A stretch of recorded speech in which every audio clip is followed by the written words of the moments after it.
Cuando somos en casa, varios hermanos, uno siempre espera que entre los papás haya mucha justicia y que haya mucha equidad en la forma como trata a cada uno de sus hijos. Normalmente siempre se espera que si a un hijo se le premia, se premia a los demás, que si a un hijo se le da un regalo, se le dé regalo a los demás, que si a un hijo se le castiga a los demás. Normalmente esos escenarios donde hay un par de hermanos peleando y los papás castigan solamente a uno de ellos, el hermano castigado tiene como que en su corazón la sensación de que se cometió un acto de injusticia. Y entonces muchas veces preguntan a los papás, ¿y por qué no castigas también a mi hermano? ¿Por qué solamente me castigaste a mí? Para entender el texto de hoy del Evangelio de San Juan, es necesario pegarlo al texto que nosotros leíamos ayer. Acuérdense que en el texto de ayer, Jesús, después de haber resucitado, le hace a Pedro la pregunta triple sobre su fidelidad y sobre su amor. Pedro, ¿me amas? Sí, Señor, tú sabes que te quiero. Sí, Señor, tú sabes que te quiero. Sí, Señor, tú sabes que te quiero. Después que Pedro confirma 3 veces su amor a Jesús, Jesús le dice al final, dice, en verdad te digo, cuando tú eras joven, tú mismo te ceñías e ibas a donde querías.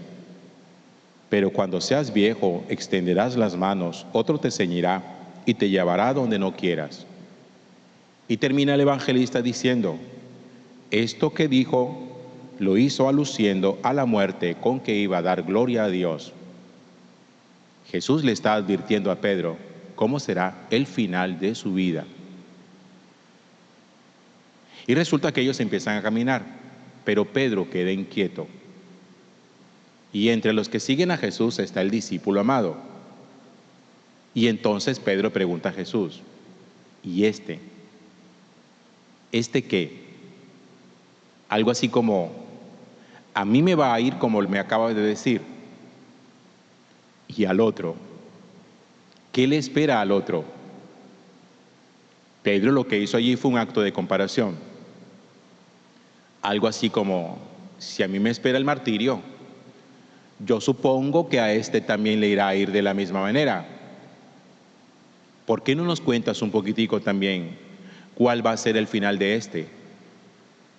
Y la respuesta de Jesús es extrañamente contundente. ¿A ti qué te importa?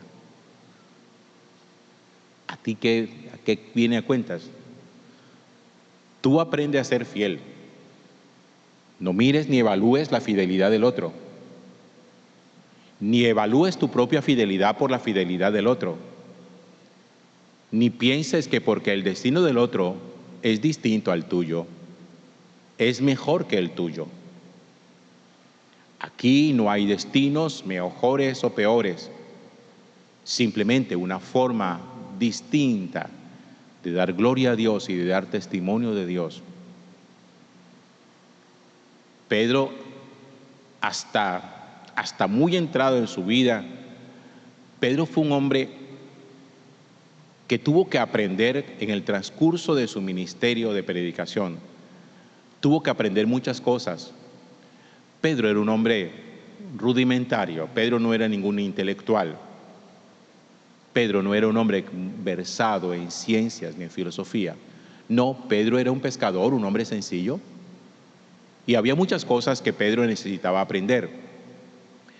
Pedro era un hombre emocional, de esos que se lanza muchas veces sin pensar, de esos que muchas veces ni siquiera le pone filtro a lo que va a decir. Simplemente lo dice como lo siente.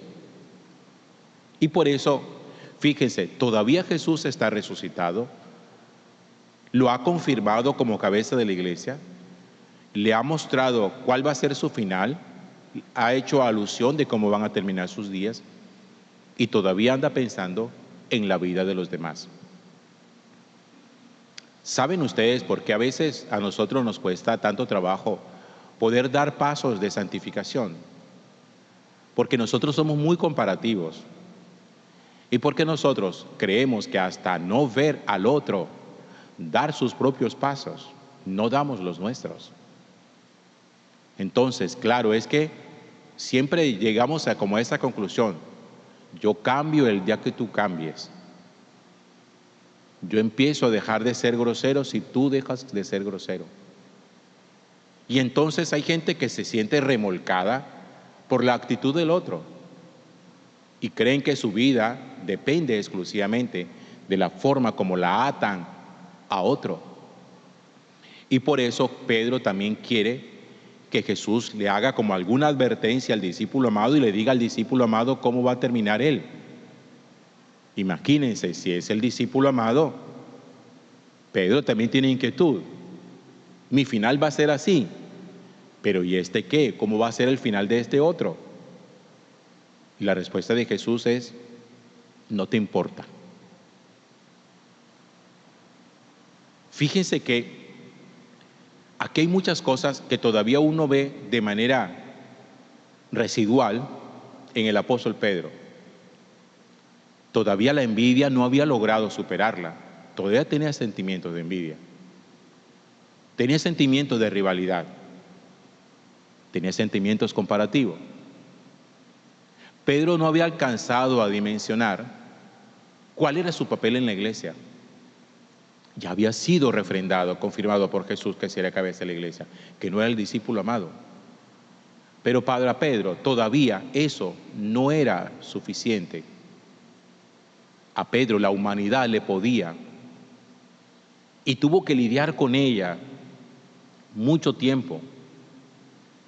No crean ustedes que Pedro se volvió San Pedro de un día para otro. El proceso de santificación de Pedro fue largo, fue lento. ¿Cómo sería de lento que Pedro todavía, aún con la fuerza del Espíritu Santo, porque Pedro ya había sido ungido por el Espíritu Santo, y un día escuchamos por allá en el libro de los Hechos de los Apóstoles cómo el apóstol Pablo lo reprende. Pablo reprende a Pedro porque comete un pecado de simulación. Porque Pedro se había metido a casa de una gente pagana, pero quería disimularlo para que la gente no hablara mal de él. Y Pablo, que se da cuenta, lo reprende y le dice, ¿por qué simulas eso? Sé frentero. A ti eso no tiene por qué darte vergüenza, no tiene por qué darte miedo.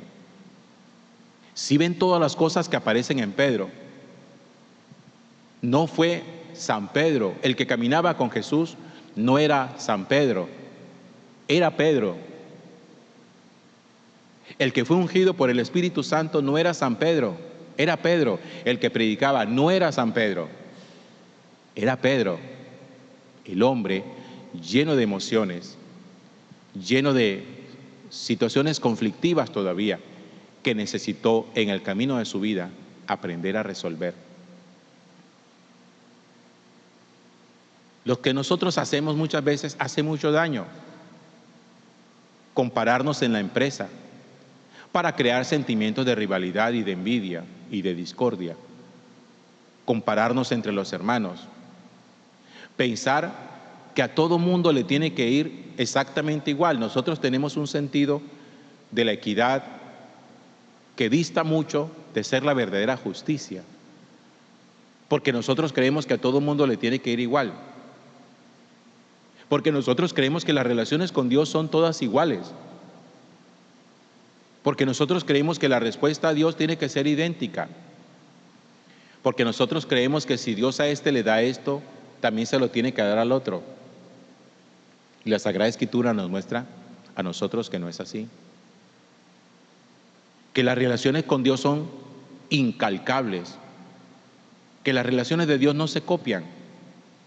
Que nadie puede tener copia de una relación con Dios que se parezca a la de otro. Que el final y el testimonio de cada uno termina siendo distinto. Hay gente que muere santificada en una cama. Hay otra que muere santificada dando su vida en el martirio. Hay gente que muere santificada por una enfermedad. Hay gente que muere santificada anciana. Y hay otros que mueren santificados siendo muy jóvenes. Todos totalmente diferentes. Y el joven no puede reclamarle a Dios diciendo, ¿por qué no me das larga vida como fulano? déjame vivir hasta que llegue a viejo. Y el mártir no puede decirle a Dios, ¿por qué no me dejas morir tranquilo en casa? Juan no murió derramando sangre. Juan murió en el exilio, en la isla de Patmos, posiblemente muy anciano. Pedro sí murió derramando sangre. Pablo murió derramando sangre. Pero hubo otros que no. Hubo gente que murió santificada en su casa y que en su casa fue donde aprendió a santificarse. Dice la historia que Francisco de Asís siempre tuvo muchos deseos de presentarse ante los musulmanes para predicarles, y que el deseo de él era morir derramando su sangre como mártir. Y Francisco de Asís no murió como mártir. Es que uno no muere como uno le da la gana, ni uno se vuelve santo como uno le da la gana. Los procesos de santificación son únicos, irrepetibles, personales. ¿Qué es lo importante? Aprenda usted a mirar su relación personal con Dios sin ser comparativo. Ahora, que haya otra persona que nos impulsa a nosotros y que se vuelva para nosotros un ejemplo, estupendo. Pero uno no puede sentir nunca envidia porque el otro está más cerca de Dios que yo. Si aquel está más cerca de Dios que yo, pues yo también me voy a poner en la tarea, sin envidia y sin rivalidad, de estar cerca del Señor.